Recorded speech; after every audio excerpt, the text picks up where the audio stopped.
What the hell was that? How could Kingdom Hearts 2 fix so many issues from the first entry and make me change my mind on this entire series to such an extent? A series I've always made fun of from afar, always shamed the stupid concept from. How can such a stupid and confusing story about light, darkness and emo teens manage to be so touching and make Donald the freaking duck be so endearing? How can such a game actually be so fun and good when the previous one just made me lose my mind? Well, I guess we'll just find out in this gaming diary episode. Okay, let's just make an exception from this one. At first, I simply wanted to make a very short gaming diary episode and say how much I enjoyed this one in comparison to the first game. Turns out I've made a long as hell script, and since I want to keep my gaming diary short and sweet, and my gaming diary series doesn't meet the requirements for my thoughts on this game, you can simply see this as a sort of simple little opinion video no one cares about or asked for. But I'm a tough guy and I'll just do it anyway, because I really need to explain how and why I feel this game is probably still just as important to many people today than it was back in 2006. The game in itself is already much more accessible and fun than the previous game. Item management is more convenient, they added an auto-reloading option for your equipped items, you can specify what you want your friends to do in battle, and almost everything is automatized so you don't waste years in the menu.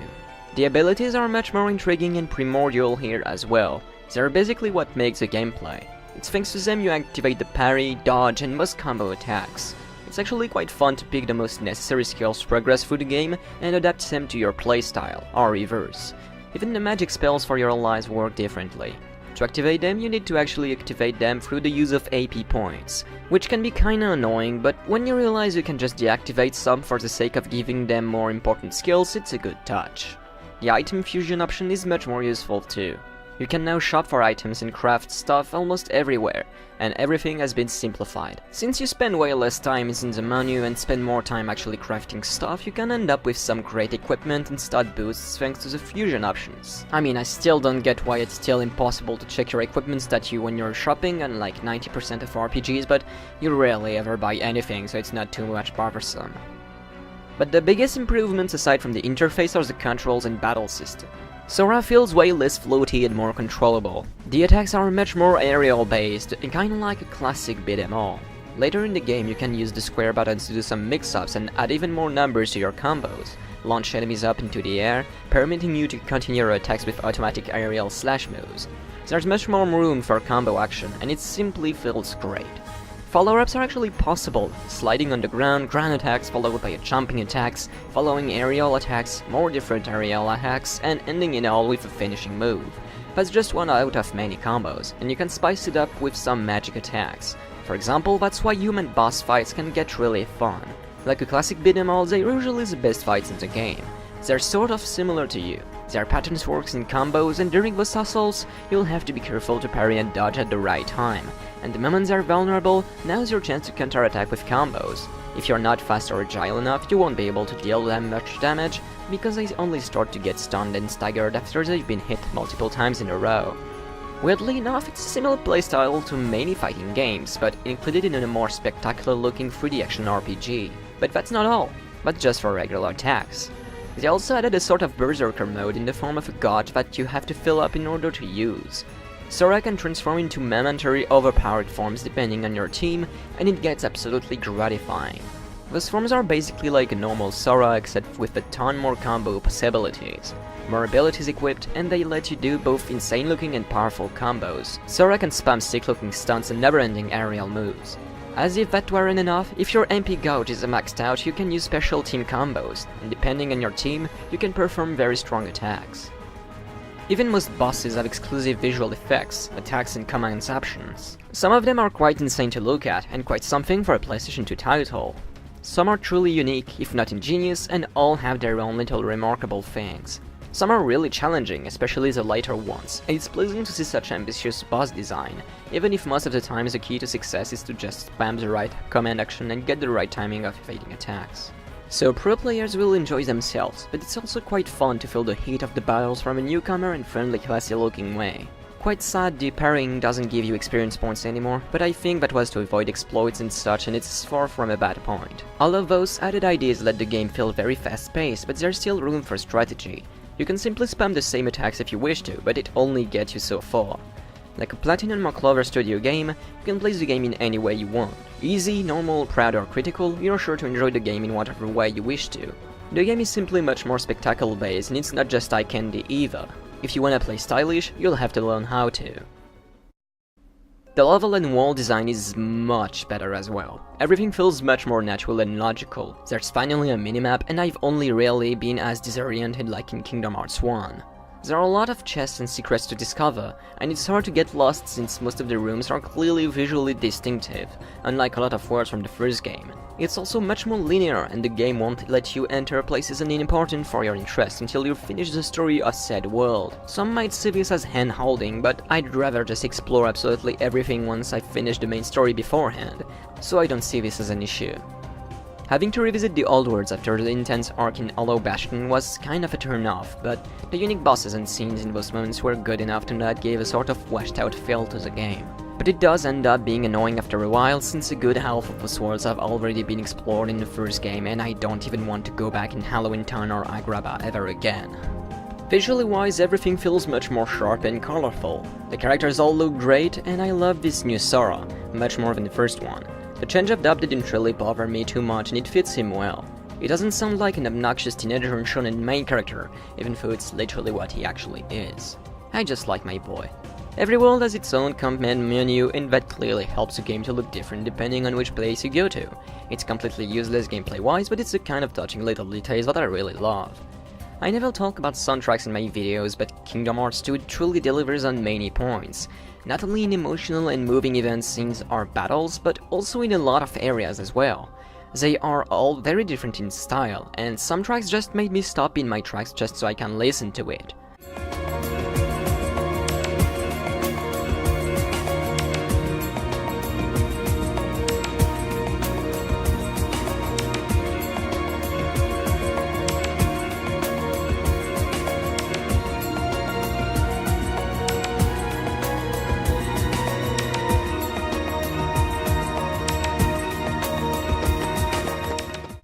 Okay, now it's time to touch a sensible subject, the story.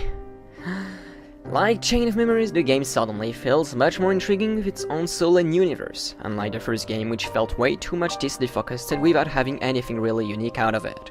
But now there's the clear distinction between nobodies, heartless, people with hearts, Roxas, Organization 13, the enigmatic Diz. There's always an intrigue to follow, and a sense of mystery piles up on top of yet more mysteries just to make me crave for more games and content, all the while theorizing on some stuff. A lot of people say the entire story is kinda nonsensical, and I really have to disagree. Everything has a reason to exist, and the story just makes more sense the more you learn more about the series. I mean, that's just logical. Kingdom Hearts is a patchwork universe, the kind like Yoko Taro's. Their creators just make more and more games until there's nothing else they can come up with. That's one of its charms. There's answers, but also even more questions. And that's simply something really interesting to follow, and why it's primordial to play the series in its release order instead of its chronological one, for example. If you skip half of the games and spin-off, I don't see why anyone should be surprised they don't understand a thing. And I also don't see why it should be as important. A story doesn't need to be understood at 100% to be enjoyed. I mean, the main character doesn't even understand half of the crap he's going for either, so heh. Anyway, I love the little interactions between every characters. Goofy, Donald and Sora is just an adorable and lovely little team of dumb friends going on an adventure, and seeing them all interact between random Disney characters is just as fun to witness. There are a lot of memorable scenes, especially in the endgame and the final boss I won't spoil just because it's so crazy to go through. The main and most important moments of the games are just super energetic, spectacular looking, and I'm just scared of Kingdom Hearts 3 because it just might mean that game might deliver 2 times that. Starting with Roxas instead of Sora made it feel much more different, and it's a shame the early game feels like such a long tutorial, because seeing all of those flashbacks and the weird nods to the previous 2 games really make it great to follow and impatient to play Sora again. The choice of world is really neat. Timeless River is one of the best worlds I've seen in this series so far too. It's just visually impressive and filled with little details that makes it lovable. Some choices of worlds were questionable, especially the Pirates of the Caribbean one, but it's just absolutely hilarious to watch just because the contrast between actual Disney characters and live-action characters are hilarious.